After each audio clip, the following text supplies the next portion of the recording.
special pleasure in welcoming the Governor of the Reserve Bank of India, Sri Shaktikanta Das, who has very kindly consented to be with us today and deliver his keynote address.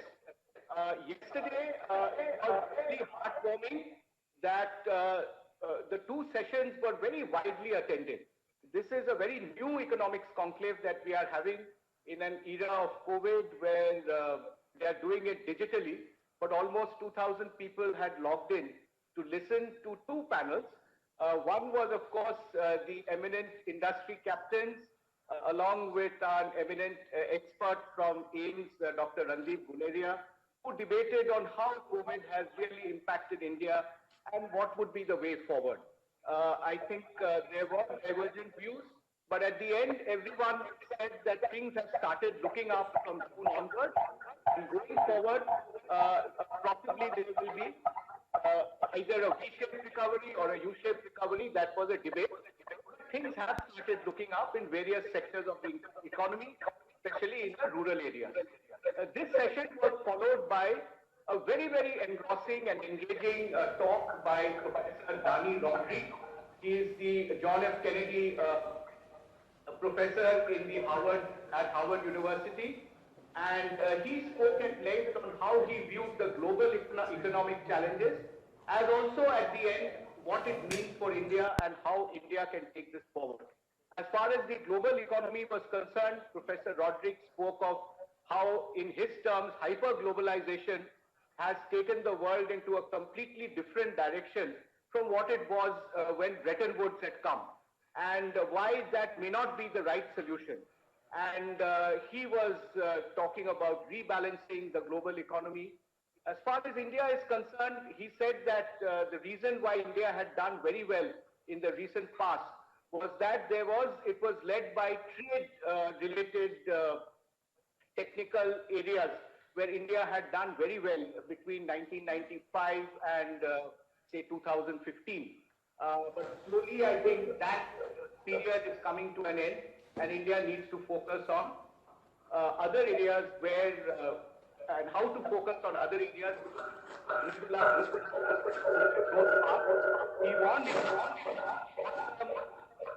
financial flow between Indian citizens, and he also said that inequality is something we need to watch out and address.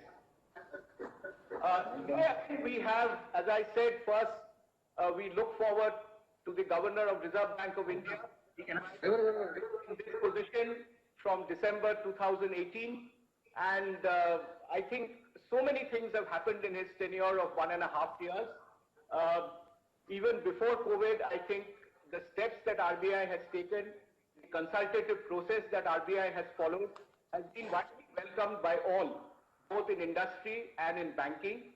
And after COVID broke out, I think the speed and alacrity with which RBI responded to the needs and the two circulars and the other measures that RBI announced starting from March onwards ensured that not only financial stability was addressed, but also the imperatives of economic growth and how India can quickly come back and reboot was already addressed by the government. Today we look forward to a session which will be followed. The last session of the day will be economists who have agreed to come to our panel, who will be discussing and deliberating on how we can look at the various economic aspects. So at the outset, it gives me immense pleasure in welcoming the Honorable Governor of Reserve Bank, Sri Shaktikanta Das, and this session will be moderated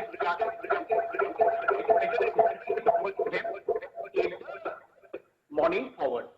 Thank you very much. Do I speak now? Thank you. Thank you, Mr. Arijit Basu, for that introductory remark and the welcome address. Good morning, Mr. Rajneesh Kumar, and good morning to all participants. I hope my voice is audible. ये मेरा voice जरा उसको I should not. Yeah, good morning. Yeah, I should not. Yeah, there is some problem in the sound. Let me just correct it. Yeah, some echo. No, I should not be hearing my voice. Yeah. Yeah, no, there was some echo was coming, so they are trying to correct the technology. Okay, a very warm good morning to all of you. I wish to thank the State Bank of India for having invited me to deliver the keynote address today. I did manage to listen to one of the sessions which you had last evening. Very productive and useful discussions. The Chairman SBI and other eminent participants, I had the occasion to watch that. I sincerely appreciate the efforts of the organizing team in putting together this virtual conference, which has in fact become the new normal today. Banks and other financial entities are today at the forefront of the country's countermeasures against the economic impact of COVID-19. They are the transmission channels for RBI's monetary, regulatory and other policy measures. They are also the implementation vehicles for the financial backstop measures announced by the government. I should not hear my voice. You can. No, but I am hearing my voice. Okay. I hope my voice is clear to the participants. Mr. Rajneesh Kumar, am I audible? Am I clear enough? Yes, sir. Okay, thank you. Now, the outbreak of COVID-19 pandemic is unambiguously the worst health and economic crisis in the last 100 years during peacetime, with unprecedented negative consequences for output, jobs, and well-being. It has dented the existing world order, global value chains, labor and capital movements across the globe, and needless to say, the socio-economic conditions of large sections of the world population. The COVID-19 pandemic perhaps represents so far the biggest test of robustness and resilience of our economic and financial system. In the extraordinary circumstances that we face today, history could provide us with some useful guidance in respect of the role of central banks. Guided by the age-old wisdom summarized in Bayjort's dictum that ascribes the role of the lender of the last resort to the central bank, the Reserve Bank of India has taken a number of important historic measures to protect our financial system and support the real economy in the current crisis. While the eventual success of our policy responses will be known only after some time, they appear to have worked so far. And that gives us a lot of satisfaction, and that inspires us also to take further measures. While reiterating our intent and dedication to steer the economy through the crisis, I would like to highlight certain key aspects of our policy measures. So what I propose to do is to sort of very briefly highlight some of the measures that we have taken, some of the approaches, our broad approach during the current crisis, and with special reference to the aspect of financial stability, because as you know, the central bank, while looking after aspects of reviving growth, supporting the measures being taken by the government in terms of carrying out necessary changes and announcing necessary measures in areas that are in the domain of the Reserve Bank. But at the same time, above all, the Reserve Bank is responsible for the financial stability of the country. And this is one area where I think the Reserve Bank and the financial institutions, and in particular the banks, will have to work in close coordination and in close cooperation to ensure the stability of the financial system in the country.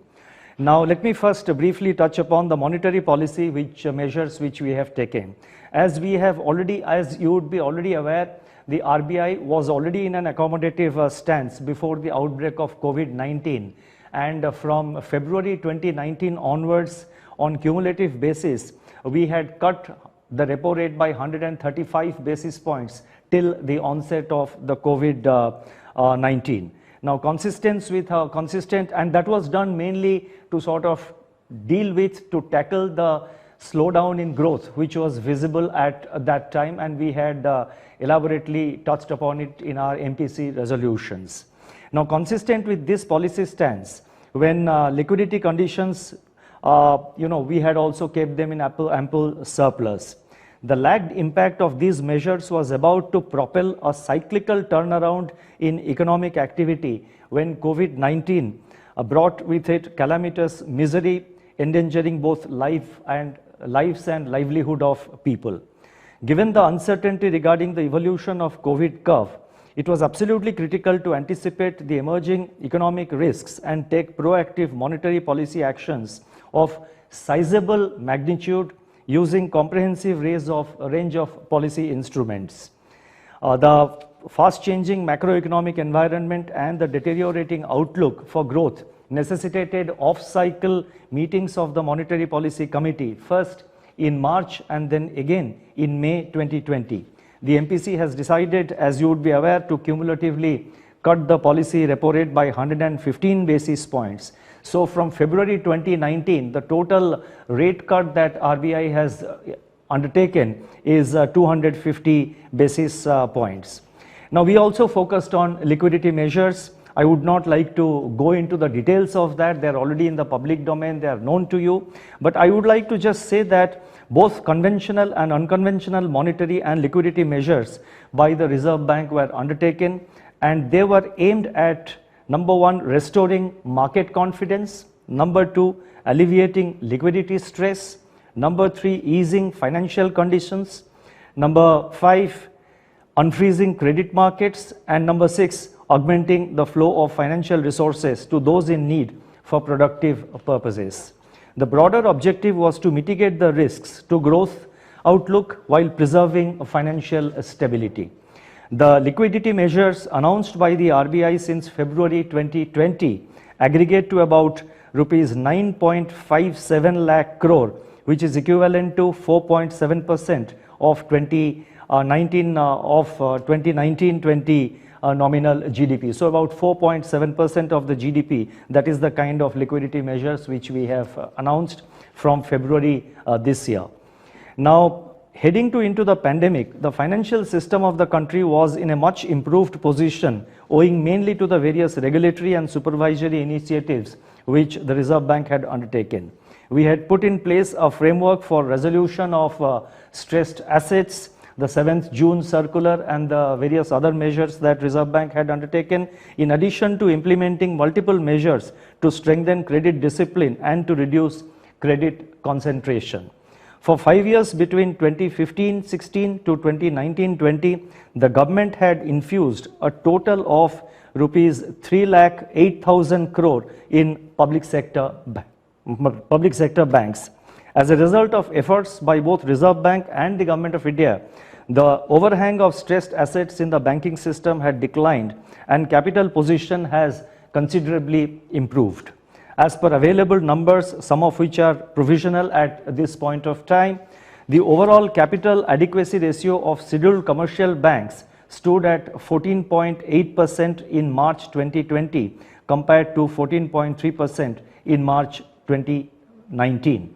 The CRAR of public sector banks had also improved from 12.2% in March 19 to 13% in March 20. The gross NPA ratio and the net NPA ratio of the scheduled commercial banks stood at 8.3% and 2.9% in March 2020, which is basically a kind of a marginal improvement over 9.1% gross NPA and 3.7% net NPA as on March 19. The provision coverage ratio had also improved from 60.5% in March 19 to 65.4% in March 20. The gross NPA of the NBFCs, on the other hand, they had stood at 6.4% and that was the gross NPA was 6.4% and the net NPA was 3.2%. There was a slight marginal deterioration because, as you know, post IL&FS, there was a big impact on the NBFC sector, but notwithstanding that, we were constantly engaged with the NBFCs. So therefore, there was marginal deterioration. Similarly, their CRAR, the aggregate CRAR of the NBFC sector also marginally declined from 20.1% to 19.6% during 2020. What is important to notice here is that when the IL&FS crisis hit the economy, there were apprehensions that the damage to the NBFC sector could be even more. But because of the measures which Reserve Bank undertook, I have mentioned it earlier that we were constantly engaged with, we were very closely monitoring 50 top NBFCs, and thereafter we started monitoring totally 100 NBFCs, and we had ensured that from June of 2019 the system liquidity was adequately surplus. So all these helped the situation. Now, an important objective of Reserve Bank supervisory initiative, let me just highlight a little bit on what we are doing currently under supervision, because in a crisis like COVID, when there is a big challenge to financial stability, now growth is definitely important. That is one of topmost priority for the Reserve Bank. At the same time, equal priority has to be given, or perhaps greater priority, I would say equal priority. Let me not sort of try to say this is more important and this is less important, but equal priority has to be given to the aspect of financial stability. So therefore, the supervision mechanism of RBI also has been receiving close attention. The important objective of RBI supervisory initiative has been to put in place systems and structures to identify, assess, and proactively mitigate or manage the vulnerabilities among the financial institutions. During the last 1 year, based on assessment of events which had the potential to pose a threat to financial stability, the Reserve Bank has in fact reorganized its supervisory functions with an objective of establishing a holistic approach to regulation and supervision. These measures, they basically aim at effectively addressing the potential systemic risks that could arise due to possible supervisory or regulatory arbitrage and information asymmetry. Further, a calibrated approach has been designed to provide the required modularity and scalability to the supervision functions to ensure better focus on risky institutions and practices, and to enhance capability to conduct horizontal or thematic studies across supervisory entities.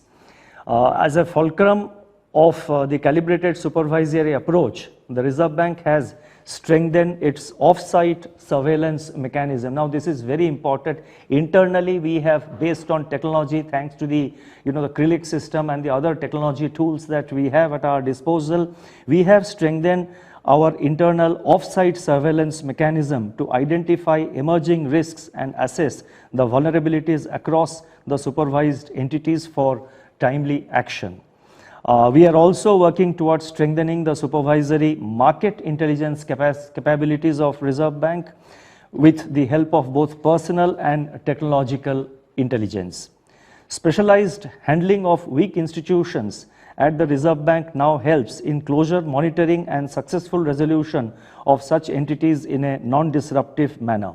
The timely and successful resolution of the Yes Bank is an example. After exhausting all other options, all other possible options, and with a view to safeguard the interest of depositors and ensure stability of the financial system, we decided to intervene at an appropriate time when the net worth of the bank, that is Yes Bank, was still positive. The Yes Bank reconstruction scheme forged a unique public-private partnership between leading financial entities of India, and it was implemented in very quick time, which helped the bank's revival, successfully safeguarded the interest of the depositors, and ensured financial stability. I wish to, at this point of time, compliment the State Bank of India for providing leadership to this initiative. With regard to the Punjab and Maharashtra Cooperative Bank, the Reserve Bank is engaged with all stakeholders to find a workable solution, as losses are very high, eroding deposits by more than 50%. With regard to NBFC's active engagement with stakeholders was found to be extremely useful. I have just mentioned about that. Now, considering their size and interconnectedness, the Reserve Bank has taken a number of measures which are already in the public domain, so I don't want to elaborate on that. But in the case of UCBs, let me just touch upon a few points. Special efforts are being made towards a risk-based and proactive supervisory approach to identify weaknesses in their operations as early as possible. An early warning system with a stress testing framework has also been formed for timely recognition of weak banks for appropriate action. Formation of an umbrella organization has also been approved. The exposure limits of UCBs have also been brought down, and priority sector targets have also been revised substantially to ensure that the UCBs lend specifically and more to the sectors for which the UCBs, the urban cooperative banks, have been formed and for which they are operating. The recent amendments to the Reserve Bank of India Act and the Banking Regulation Act will facilitate RBI's supervision process with respect to NBFCs and the urban cooperative banks respectively. Now, let me just come to the aspect of RBI's response to the pandemic. As part of response to the pandemic, the RBI has undertaken a series of measures which are already in public domain, as I have already said. Besides, Reserve Bank's focus was also to ensure that contingency response to COVID-19 was implemented by all regulated entities swiftly. Now, as early as 16th March, in fact, when COVID was just about setting into India, we had written to all banks and other supervised entities, financial institutions which are regulated by the RBI. We had written to them to prepare their business continuity plans and to have mechanisms and measures in place to deal with the emerging challenges. All entities were advised, all entities including banks were advised to assess the impact of COVID-19 on their balance sheet, asset quality and liquidity, and take immediate contingency measures to manage their risks, and that we did in March 16th.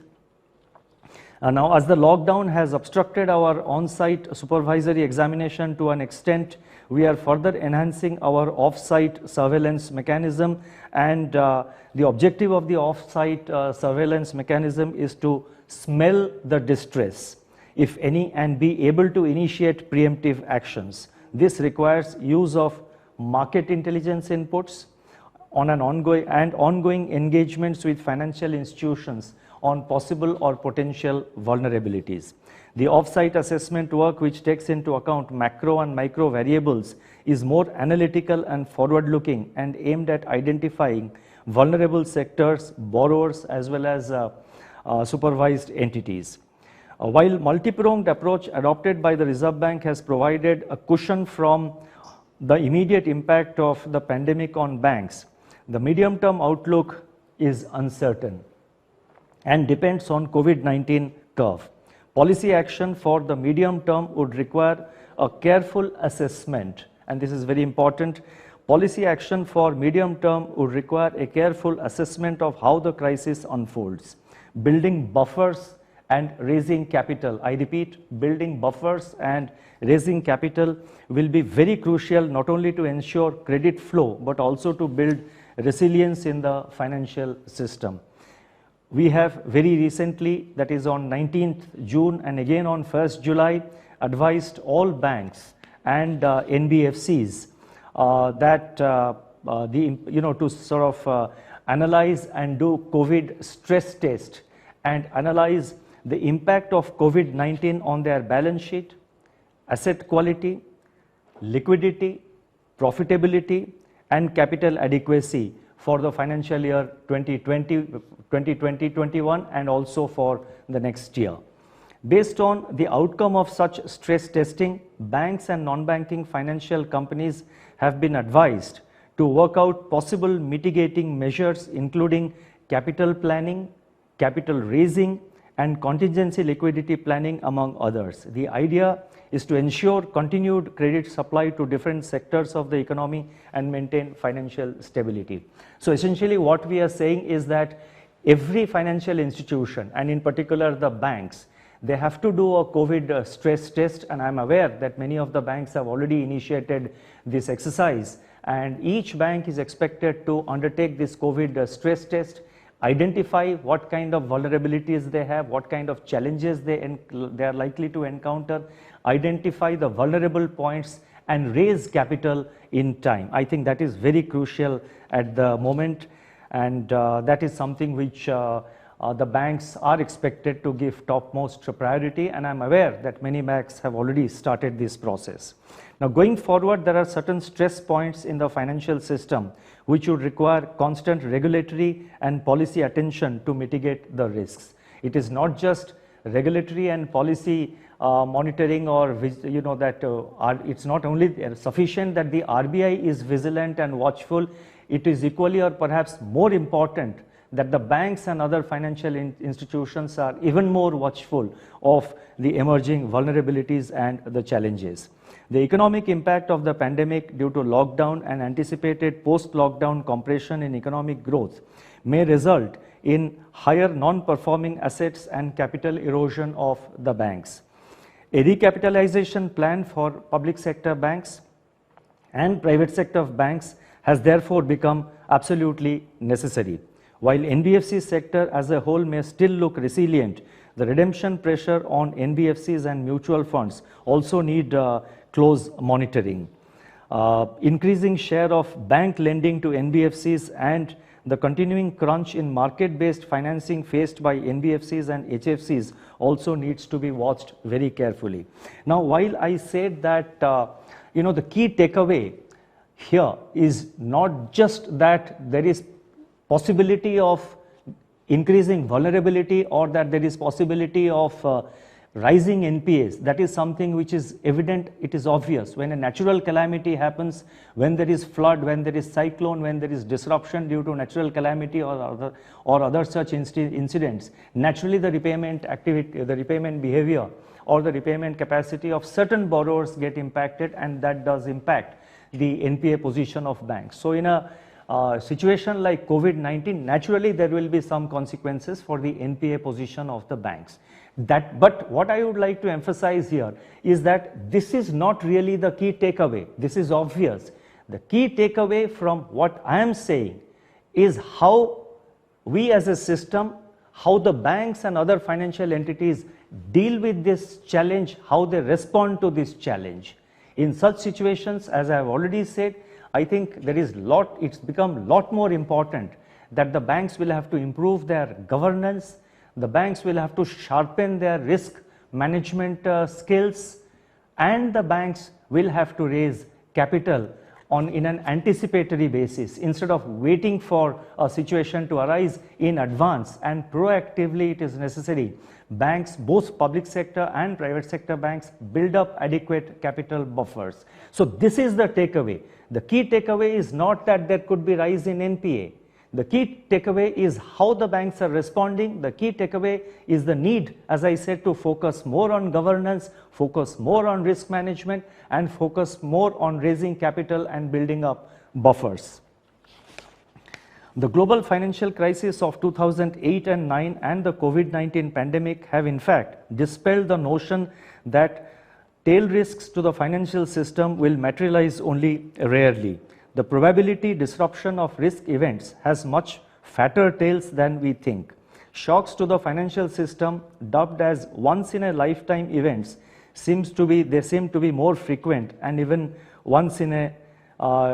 more frequent than once in a decade. Accordingly, the minimum capital requirements, and this is again I am reiterating this point because of its importance.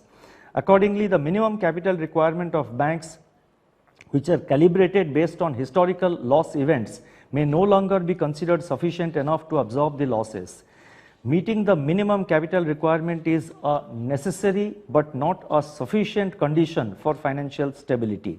Hence, it is imperative that the approach to risk management in banks should be in tune with the realization of more frequent, varied and bigger risk events than in the past. Banks have to remember the old saying that care and diligence bring luck. To paraphrase Oscar Wilde, being caught unprepared in the face of a shock may be regarded as a misfortune, but to be caught unawares more than once may be a sign of carelessness. Now, I am just sounding this, and I am quite sure that the banks especially our very close interaction with the banks, NBFCs and other financial entities. Based on that, I can say with confidence that our banking system, our financial system is capable of rising to the occasion and meeting this challenge of ensuring credit flow and at the same time ensuring the robustness of their balance sheets. Notwithstanding the numerous steps already taken, there is always room for improvement to address several issues that may emerge in the medium to long term. These issues are common to NBFCs and other financial intermediaries as they are to the banks. The supervisory approach of the Reserve Bank is to further strengthen its focus on developing financial institutions' ability to identify and undertake measures to mitigate the risks. To strengthen the internal defenses, higher emphasis is now being given on causes of weaknesses than on symptoms. We are engaged constantly with the banks, and we are sort of trying to ensure that the banks build up their own internal frameworks and arrangements to deal with this situation. We are placing special emphasis on assessment of business model, governance and assurance functions. Supervised entities generally tend to focus more on business aspects, even to the detriment of governance aspects and assurance functions. This is noticed sometimes. I mean, there has been a lot of improvement in the recent years, but still we see this in certain entities, and that needs attention. Now, the thrust of our approach is to improve the risk compliance, the governance culture of the financial institutions. In this regard, the Reserve Bank has recently released a discussion paper on governance in commercial banks with the objective to align the current regulatory framework with global best practices while being mindful of the context of the domestic financial system. The main emphasis of the discussion paper is to encourage separation of ownership from management. While the owners focus more on return on their investment, the management should focus more on protecting the interest of all stakeholders. The board on its part should provide overall direction and should build up the organizational culture and the value system in the country, and should put in place a broad framework for risk management and risk mitigation.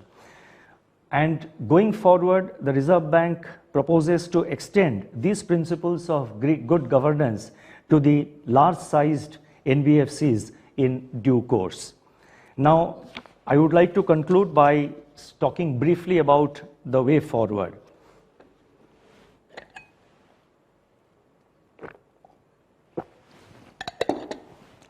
Now, despite substantial impact of the pandemic in our daily lives, the financial system of the country, including all payment systems and financial markets, are functioning without any hindrance. The Indian economy has started showing signs of getting back to normalcy in response to the staggered easing of restrictions. It is, however, still uncertain when the supply chains will be restored fully, how long will it take for demand conditions to normalize, and what kind of durable effects the pandemic will leave behind on our potential growth. Targeted and comprehensive reform measures already announced by the government should help in supporting the country's potential growth. Possibly in a vastly different post-COVID environment, reallocation of factors of production within the economy and innovative ways of expanding economic activity could lead to some rebalancing and emergence of new growth drivers. The policy measures, that is monetary, fiscal, regulatory and structural reforms, provide the enabling conditions for a speedier recovery in the economic activity while minimizing the near-term disruptions. The need of the hour is to restore confidence, preserve financial stability, revive growth and recover stronger. At the central bank, we strive to maintain the balance between preserving financial stability, maintaining the banking system's soundness, and sustaining economic activity. Post-containment of COVID-19, a very careful trajectory has to be followed in orderly unwinding of counter-cyclical regulatory measures. And please note this point very carefully. I am saying post-containment of COVID-19. So there is no need to assume that we are going to initiate withdrawal of the measures or rolling back of the measures that we have announced. That's not what I am indicating. I am saying post-containment of COVID-19, a very careful trajectory has to be followed in orderly unwinding of counter-cyclical regulatory measures, and the financial sector should return to normal functioning without relying on the regulatory relaxations as the new norm. The Reserve Bank is making continuous assessment of the changing trajectory of financial stability risks and upgrading its own supervisory framework to ensure that financial stability is preserved. Banks and financial intermediaries have to be ever vigilant and substantially upgrade their capabilities with respect to, as I have already said, governance, assurance functions, and risk culture. It's true that the pandemic poses a challenge of epic proportions.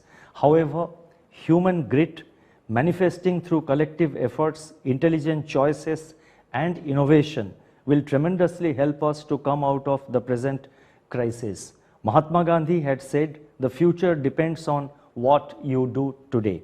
I have presented a bird's eye view of the resolutions that the Reserve Bank has taken currently to combat this unprecedented situation.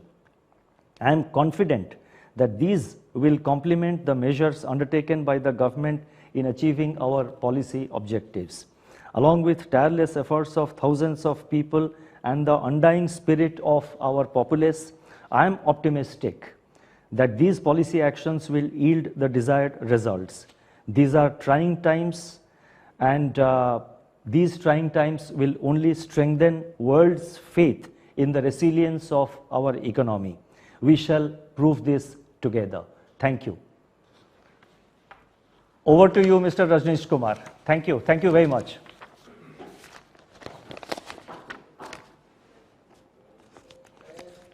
Volume.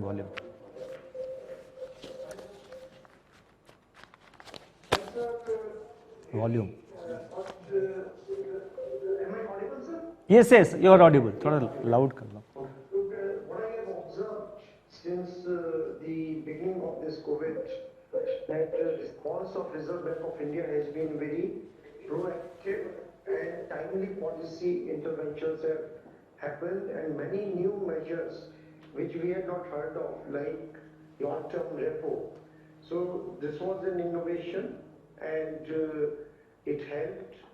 There is ample liquidity in the system which Reserve Bank has ensured. And there are a couple of questions some of the people have raised. With your permission, I may raise a few questions. No, please go ahead. I'll be quite happy to answer as many questions. Am I audible? Yes, please. Kindly, if you could please. Am I audible? Do you hear me? Am I audible? No, sir, no. Mic unmute, sir. Mic. Sir, कौन मेरा दोनों बंद हो गए?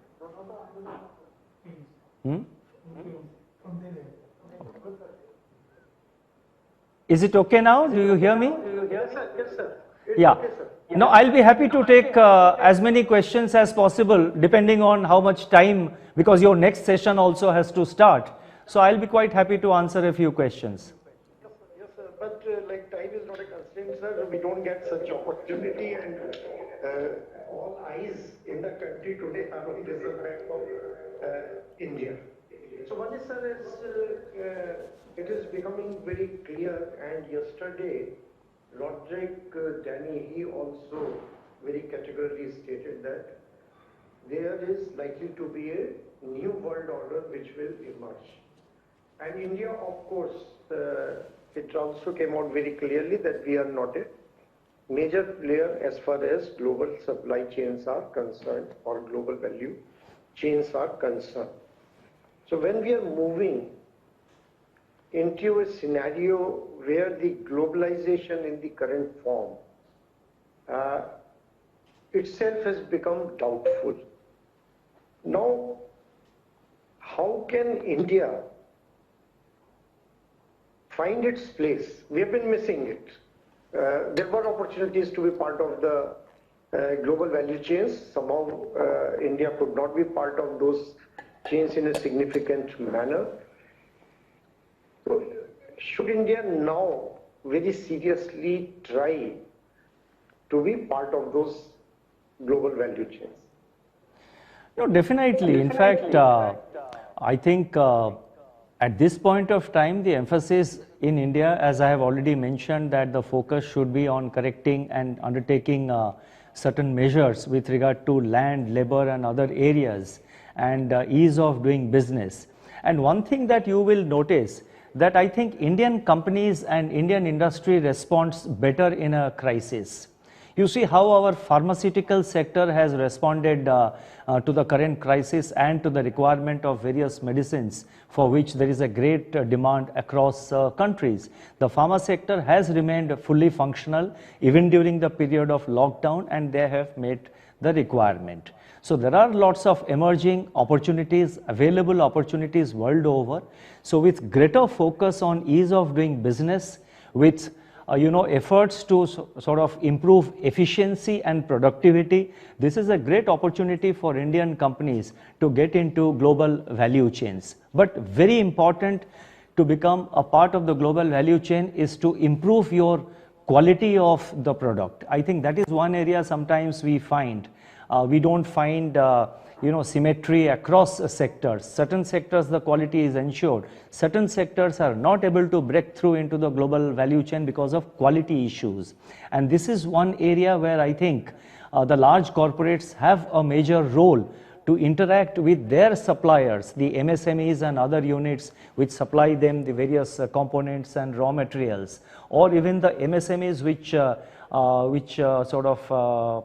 undertake product manufacture of finished products. I think the emphasis will have to be on product quality. This is an opportunity available, and I think we should capitalize it. There is potential. The emphasis will have to be on ease of doing business, on improving productivity, and in improving quality.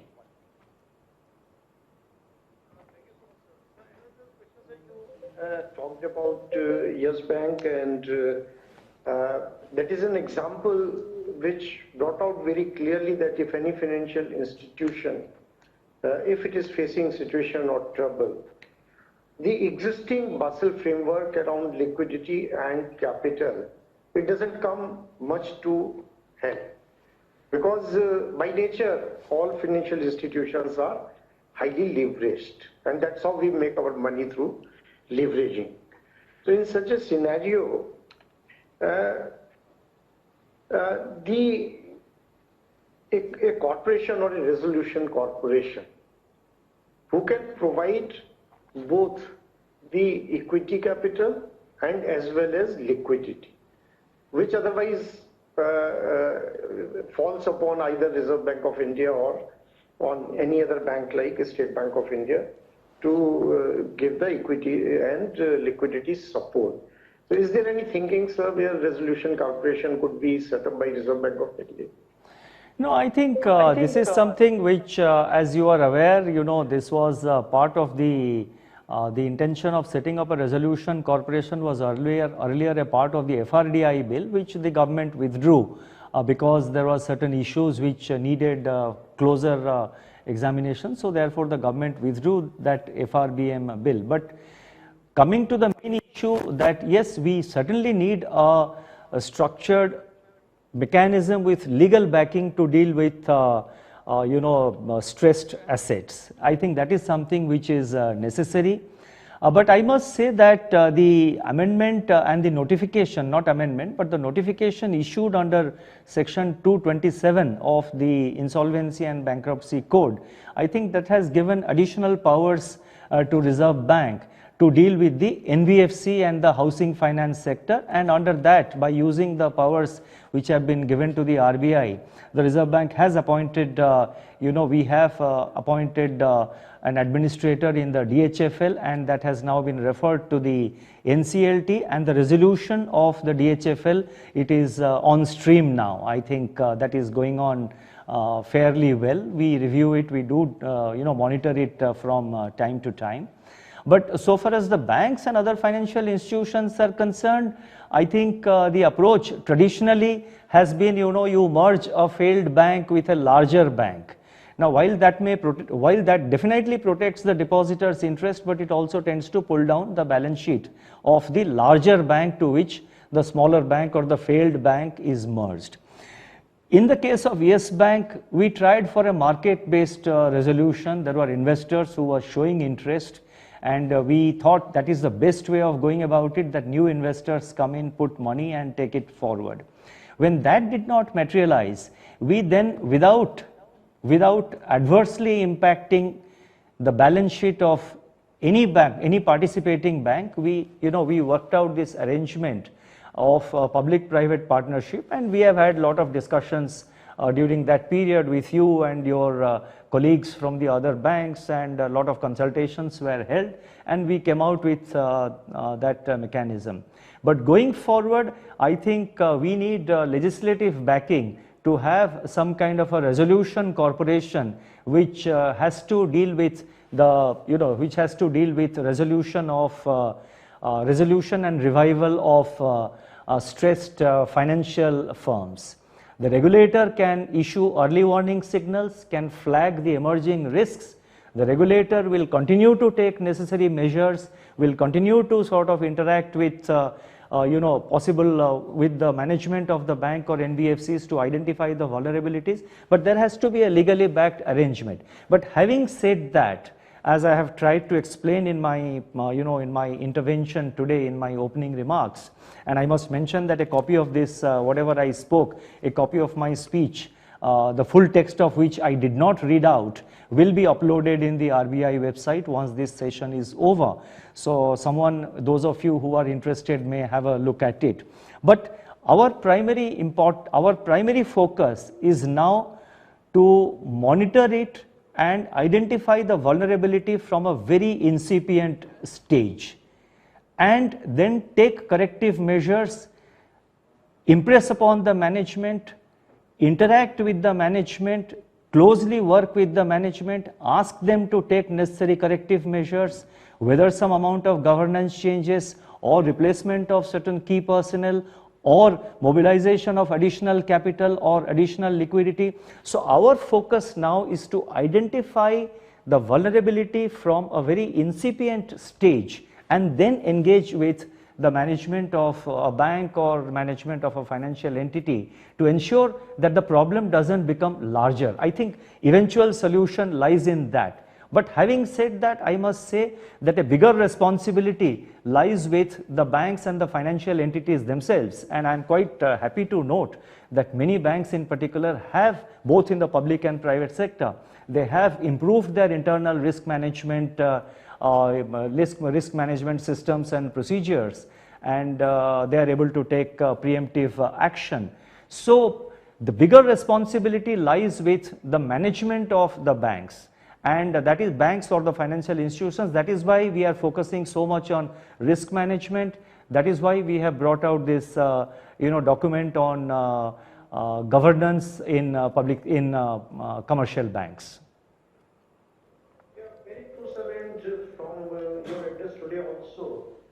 One thing which is coming out very clearly is that through governance, superior risk management, compliance and capital buffer. So these are at least the four major pillars on which the banks and NBFCs can deal with the COVID-19 situation. Sir, one more question. There is an observation, and it's not a question, and the observation is that successive rate cuts do not appear to have spurred investment or growth, either pre-COVID or post-COVID, nor has it had any visible impact on better asset quality. Asset quality improvement is more attributable to better assessment and monitoring resolution mechanism at work. So the question whoever has raised is, they have requested if you could just no, the focus, as I said, is on asset quality, and here the bigger responsibility really lies on the banks themselves to closely watch and identify, to measure the asset quality and take whatever steps. So for Reserve Bank is concerned, in our supervision, we are also monitoring that, and we have been advising the banks to, wherever necessary, to make additional provisions. And there's a lot of new technology. I didn't want to talk about it. It would be a bit premature, but we are now focusing a lot on off-site surveillance, that is off-site surveillance by way of internal analysis based on a lot of data, new data, new systems of collecting data and analyzing data. We are relying more on, the data analytics and other aspects. So we are building up that robust mechanism to identify to sort of identify what kind of asset quality the banks have. But the bigger responsibility, as I said, lies with the banks, and this is one area where we are constantly engaged with the banks to ensure that the asset quality and the vulnerabilities are identified proactively so that timely mitigation measures are undertaken. Now, with regard to rate cut leading to investment, now the rate cut has several objectives. The rate cut, one, is to make money more accessible. But investment again depends on a complexity of factors. Investment again depends on the overall environment. If I can just quote one of my predecessors, he said, you can take a horse to the water, but you can't make it drink. So essentially, to put it on a serious note, I would like to say that, the observation made by my predecessor was definitely a serious remark. But what I am basically trying to say is that we are providing the enabling conditions for the economy to revive. We are ensuring that the rates are kept low. We are ensuring that the rates are kept low, keeping in mind the inflation trajectory, because maintaining the inflation is our primary objective. So as the inflation trajectory looks to go down, going forward, it is expected that the inflation will moderate. That's what we said in the last monetary policy statement. So we want to keep the inflation rates aligned with the inflation trajectory. We want to ensure that there is adequate liquidity in the system. We want to ensure that the bond markets and the financial markets are not, the liquidity doesn't get frozen, and there is adequate liquidity in the system, and the financial markets are functional. So if there is a corporate which wants to raise resources in the market, they should be able to raise it. In fact, if you look at the activity in the bond market and the number of number of corporate bonds which have been raised in the last 2 or 3 months, there has been substantial increase. So therefore, investment will it's dependent on a complexity of factors. At a time like this, naturally, corporates are deleveraging. The process of deleveraging is on. There is a slow revival of economic activity. Once economic activity revives, let us say, revives a little more, or perhaps revives even more than what it is at the moment, I am sure investments will take place. The corporates will assess the market opportunities, and they will definitely, they should come forward and invest. And our emphasis is to provide enabling ecosystem where making investment or ensuring vibrancy and functioning of the markets in a robust manner. That is our emphasis. And I remain quite optimistic on these matters. It's a question of time, and I remain optimistic. Thank you, sir. One final question before we close this session. To boost demand, everyone is expecting that we can see more currency notes with your signatures. Are you going to oblige in near future? I think the currency in circulation this year has increased significantly. World over, there is a rush for what they call a dash for cash. World over, in many countries, people are drawing more money from the banks and keeping it. The currency in circulation has increased in India substantially in the last 3-4 months, because there is a tendency on the people to keep more cash. But with regard to your other question, that's a bigger issue on which we can have another discussion on some other date. Thank you, sir. Thank you so much. And really, it was a wonderful session, and all the participants who have registered in big number for this conclave. Every year that number is increasing. And we had to do it in very unusual circumstances, but we didn't want to miss it. And on a Saturday, you have been able to address all the participants. We are really thankful to you, sir. Thank you very much. Thank you. Thank you.